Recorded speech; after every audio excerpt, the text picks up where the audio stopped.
Muy bien, amigos, llega el momento de nuestro invitado aquí en nuestro Pensar San Juan. Y es la verdad, vamos a hablar ahora con una persona muy querida para todos los sanjuaninos. Lo saludamos ya mismo desde Buenos Aires. Querido Julio César Lavaqué está con nosotros. Un placer saludarlo. ¿Cómo está usted, Julio? María Silvia, el placer es mutuo en todo caso. Bueno, la Muchísimas verdad que es gracias una por alegría invitarme. y un honor que tenemos aquí en San Juan, de tener, y cada vez que lo hacemos con usted, querido doctor. Miren, la verdad que cuando uno lee su currículum se encuentra con licenciado en psicología, doctor en psicología social, conferencista, escritor, miembro de la Academia Nacional de Educación y sanjuanino de pura cepa. ¿Así decimos? ¿Está bien dicho? Está todo bien dicho. En realidad nací en Córdoba, pero me crié en San Juan Ah, y claro.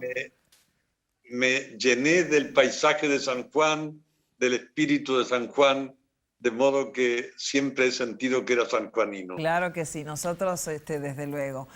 Julio, nuestra inquietud al consultarlo es al conocer que la Academia Nacional de Educación se pronunció en contra del lenguaje inclusivo al considerar, entre otras cosas, que no contribuye a señalar la igualdad de los sexos. Se sumó a las críticas de la Real Academia Española, de la Academia Argentina de Letras, que habían argumentado que se trata de una posición sociopolítica que desea imponer un grupo minoritario. Usted, como miembro de la Academia Argentina de Educación, ¿cuál es el considerando importante, el sustento de este fallo, si es que el término lo merece? Es buena pregunta, María Silvia, porque eso está en el fondo del planteo de ese comunicado que hizo la Academia, de esa declaración. Entendemos que no hay que invisibilizar a la mujer por descontado, que si ha habido épocas en que no se la ha mencionado de una forma suficientemente adecuada, también lo tenemos que reconocer ahora y subsanar esa deficiencia.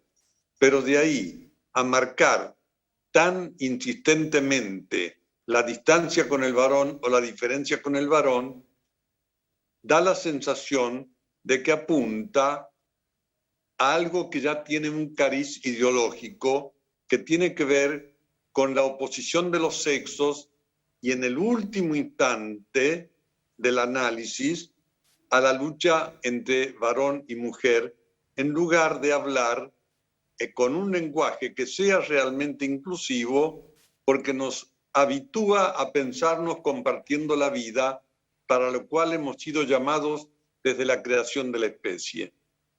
El lenguaje inclusivo debe ser precisamente no tan separatista de la realidad de cada sexo, porque estamos llamados por naturaleza, queramos o no queramos usar la palabra naturaleza, a complementarnos en el acompañamiento cordial y en el amor. Yo creo que eso es lo que está en la base de todo. Pero hay un argumento que ya no es tan ideológico, sino práctico en cuanto al uso del lenguaje. Voy a hacer una salvedad y espero que valga para todo lo que conversemos. En ningún momento se trata de ironizar sobre este tema. Si yo dijera alguna palabra que suena a ironía, desde ya pido disculpas y aclaro que no es mi intención. Mi intención es hablar con respeto, sabiendo que no todos pensamos igual, pero para tratar de aportar elementos de juicio que nos ayuden a reconocer que hay cosas que son más razonables que otras. Por ejemplo, María Silvia, Sí. en este momento es más razonable que yo hable con respeto y no de cualquier forma. Es más razonable. Como es más razonable evitar lo que hemos escuchado y visto por televisión de una funcionaria de alto rango en el país, no quiero dar el nombre de ninguna manera, pero ocupa un alto cargo en el gobierno de una provincia, agradecer a los equipos y a las equipas que habían trabajado en un proyecto. Hacer esa distinción de sexos para marcar que hubo varones y mujeres que trabajaron en los equipos que prepararon el proyecto, no solo es hasta cacofónico, sino que es una redundancia absolutamente innecesaria.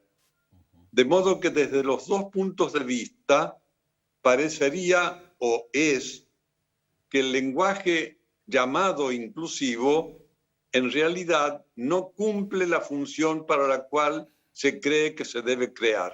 Querido Julio César, mire, hemos tenido ahí un inconveniente con el tema de su imagen. No sé si habrá tocado involuntariamente algún botoncito o alguna cosa que lo escuchamos perfectamente, pero no podemos verlo. A ver si... No, yo no toqué nada. No ha tocado nada, pero se ha perdido su imagen. Sí lo escuchamos muy bien, pero me parece un desperdicio no poder disfrutar completa la posibilidad de estar en la tele y verlo y escucharlo. No sé si técnica nos recomienda. Seguimos con el audio de él mientras recuperamos la visión de él. Miren, la pregunta que quiero hacerle, querido Julio César, también con la salvedad que usted hace, con la salvedad del respeto ante todo y sabiendo que no todos pensamos igual, pero lo que usted apuntaba recién de equipo y equipa es una de tantas cosas. A mí hay una que me ha parecido muy grave que también es de las últimas horas, donde un ministro de Salud dice, en vez de nombrar mujer embarazada o futuras mamás, pone persona gestante. Y hay ciertamente una ONG que propone eliminar la palabra madre, que particularmente pienso que es una de las palabras más bonitas que tenemos para nombrar. Si hay una palabra bella para poner en nuestro corazón y en nuestra boca y decírsela a alguien es madre, pero bueno, son maneras de ver las cosas. ¿Usted cree, la pregunta es esta, querido Julio César, ¿usted cree que esto responde a algo en especial? Este neolenguaje, esta manera de dejar de nombrar cosas esenciales como una madre, ¿tiene un objetivo? Sí, con todo el respeto y sin entrar en una actitud que podría ser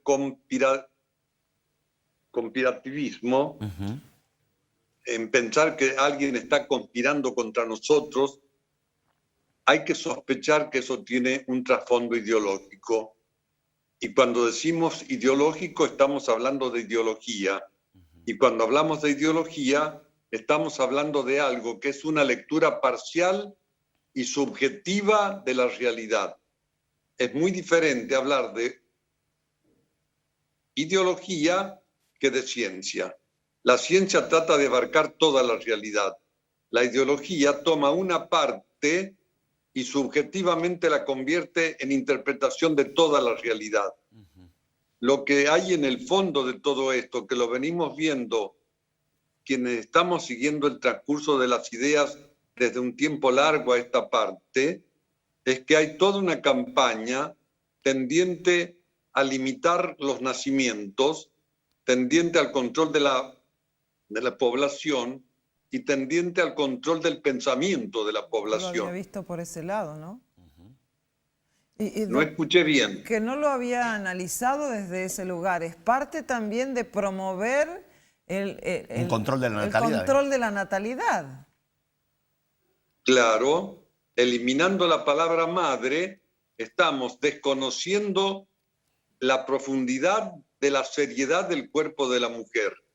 La mujer está constituida para ser madre.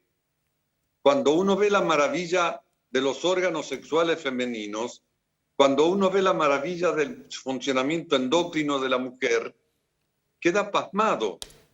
Pero eso no es casualidad ni construcción social. Eso es un hecho que la realidad presenta y genera un mandato de especie. Tenemos que ser varones y mujeres para procrear y que la especie sobreviva. Eso no es un mandato social, ni es denigrar a nadie en ninguna función que menoscabe su dignidad. Eso es ideología pura. Doctor, quienes promueven este denominado lenguaje inclusivo, es decir, los que están en las antípodas de este razonamiento, aseguran que la lengua es dinámica y que por lo tanto es un proceso natural al que se ve sometida por el solo hecho de ser lenguaje. Como pasó a lo largo de la historia y encontrarnos hoy con este lenguaje, el que está viviendo es parte también de ese proceso. Por lo tanto, quienes sostienen esa mirada aseguran que debemos aceptar el lenguaje inclusivo por esa causa. ¿Usted qué opina? Que todo tiene su fundamento cuando lo hay al fundamento. Por ejemplo, la sociedad ha elaborado en el dinamismo del lenguaje que acepto, porque es verdad que el lenguaje es dinámico porque es una función social para la expresión y la comunicación. En eso estamos de acuerdo. Pero, por ejemplo, la sociedad ha ido construyendo palabras que son masculinas y palabras que son femeninas. Un ejemplo, la pala. Si yo quiero ahora masculinizar este femenino, tendría que decir el palo. Pero el palo es otra cosa distinta de la pala. La función social tiene que tener un fundamento sólido para que se la acepte y se convierta en una práctica social. Yo no quisiera ser irónico, ya lo dije de entrada. No, está más que claro. Pero los ejemplos son necesarios para poder entender y desde luego nosotros poner también las otras miradas. Esta es una construcción y entiendo, doctor, por qué usted hace tanto reparo en el tema, pero nosotros lo entendemos claramente y estamos absolutamente convencidos que nuestros televidentes también, con el absoluto respeto que usted está argumentando su posición, que es la que se ha plasmado como miembro de la Academia Nacional de Educación en el último documento que se ha conocido. Y ahí está, mire, justamente por tanto reparo, doctor, es también parte de una dinámica esto de tener que explicar tantas veces que no estoy faltando el respeto, ¿es parte de la cultura que estamos viviendo? es verdad, es parte, porque se ha sensibilizado tanto la lucha de opuestos que hay que estar aclarando a cada rato que estamos tratando de dialogar y no de oponer opuesto contra opuesto. Pero yo me permití, sabiendo que me habían invitado para hablar de este tema, copiar, porque en realidad la idea no es mía. Yo leí, cuando trabajé para la Academia Nacional de Educación, en la preparación de esa declaración, leí, entre otras cosas, lo que dijo la Academia Española de Letras, la Real Academia. Leí lo que dijo el ministro de Educación de Francia y me detuve particularmente en una cierta picardía, pero no picardía, sino realidad que él mostraba para hacer ver que no era coherente cierto lenguaje inclusivo, porque ponía un ejemplo en francés en el cual se hacía inacabable la nominación de todas las partes que intervenían en la acción, y yo lo he traducido al castellano diciendo lo siguiente: esto lo preparé, lo tengo escrito, quiero ser leal con todos, y repito que no es para ironizar, sino para reflexionar. ¿Qué pasa si decimos, ahora que las chicas, los chicos, les chiques y lex chiquex van a la playa, al playo, al playes y al playex, sería bueno que se diviertan con respeto, con respeta, con respete y con respetex? Yo sé que suena muy feo decir todo esto, pero es un extremo al cual se podría llegar cuando se le hace pensar al dinamismo del lenguaje que todo es posible. Y esto me hace acordar al Mayo francés de los estudiantes de la Sorbona, cuando con aquellos grafitis famosos proclamaron una revolución que ha tenido repercusión y que estamos viendo sus repercusiones ahora. Bien. Cuando se dice vivir sin límites y gozar sin trabas, muera la autoridad, estamos diciendo cosas que son demasiado serias como para tomarlas sin reflexión. El lenguaje inclusivo ya lo hemos tenido cuando se decía señoras y señores para ustedes voy a dirigir esta conferencia, estábamos reconociéndolo. No hace falta marcar tanto como se está marcando, porque no hemos sido creados para la separación y la lucha de sexos, sino para el encuentro, que es diferente. Bien. Esta situación que usted plantea en un extremo, bueno, es la que prácticamente en muchos ámbitos se vive y se está aplicando. Digo, ¿hasta qué punto usted cree? Porque además hasta la vicepresidente actual, cuando era presidente, decía no, presidenta. Y ahí hasta hay una cuestión constitucional en el cargo, porque el cargo es de presidente, según la Constitución. Pero más allá de eso, en todos los ámbitos esto ya prácticamente se está aplicando y mucho más de lo que uno piensa. En los ámbitos universitarios hay hasta ahí monografías finales de carrera que se presentan en lenguaje inclusivo y con profesores que hasta lo piden así. Digo, esta prédica suya, ¿no cree que está cayendo en saco roto?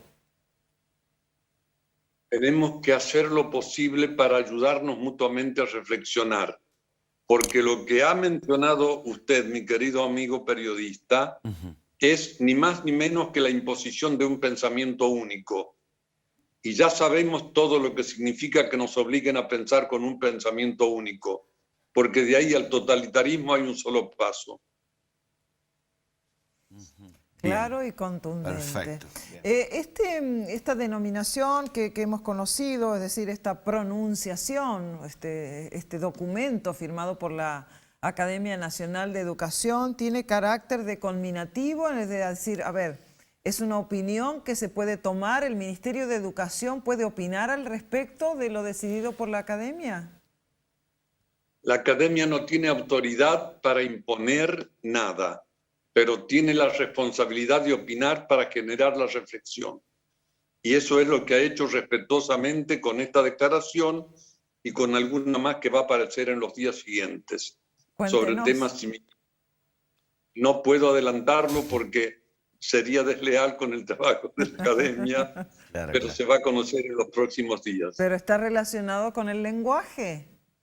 No, está relacionado con otros temas de la educación. ¿Presencialidad, por ejemplo? Es que ¿Cómo? ¿Presencialidad? Sí, alguno de los temas que tocan el trabajo es la presencialidad, es la pregunta concreta. Indirectamente sí.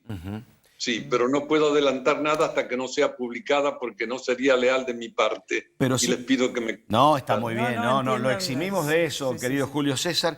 Doctor, la última de mi parte, me gustaría saber así, o por lo menos un pantallazo de una opinión personal, suya en este caso, sobre el estado actual de la... Si usted tiene que sacarle una foto a la educación argentina, ¿qué muestra esa foto hoy? Miren, toda mi vida he tratado de no ser tremendista, petardista ni extremista. Moderado. Porque todo eso es muy peligroso. Todo eso es muy peligroso. Así como todo hace pensar que un capitalismo individualista a ultranza es inhumano, también hay que pensar que el colectivismo es inhumano porque cada uno sacrifica algún valor que es fundamental para la condición humana. De la misma manera, quiero opinar sobre la educación. Creo que estamos en un momento de mucha crisis. Veo con mucha preocupación la educación actual porque hay mucha permisividad, hay poco trabajo sobre el sentido del valor del esfuerzo, el valor de la cultura del trabajo, hay poco trabajo para que se genere la conciencia del ascenso social y cada vez hay más pobres que tienen menos posibilidades de optar a ese camino maravilloso del ascenso social. Yo creo que nos hemos equivocado fuertemente porque cuando esto va como tema de una novela que estoy escribiendo actualmente, puedo decir el título pero no el contenido, Luces en el laberinto, cuando a una sociedad se la acostumbra a vivir de dádivas, se la acostumbra a renunciar a su dignidad. Algo de eso también nos está pasando porque a los chicos en el hogar y en la sociedad no se les hace comprender el valor del esfuerzo, no se les abren todas las posibilidades reales de igualdad de oportunidad y no se crea en ellos la conciencia del ascenso social. Para ayudarlos a salir de la pobreza, no basta con darles de comer, hay que darles ideas que los ayuden a tener autonomía para vivir. O sea que la escuela no los prepara para la vida. Dolorosamente siento que eso es verdad. Ha sido usted contundente, doctor, es verdaderamente placentero hablar, invita desde ya a la reflexión. El tema es apasionante y los argumentos, desde luego. Queremos agradecerle especialmente que nos haya dispensado este espacio por lo valioso de la comunicación, de habernos permitido pensar y sobre todo también por todo el cariño que le tenemos aquí en la provincia de San Juan, de su hermana Nina Galván, a quien nosotros llevamos desde luego como estandarte en el periodismo también, por todo el trayecto que ha hecho en esa materia en la provincia. Así es que muchísimas gracias, doctor, por haberse tomado este tiempo tan valioso para nosotros. Querida María Silvia, muchas gracias a ustedes que me han invitado a compartir este momento y ojalá sea un momento de paz y de reflexión, nada más que eso. Claro que sí, así lo va a ser, desde luego. Estamos convencidos que el objetivo se ha cumplido. Muchísimas gracias, doctor, muy amable.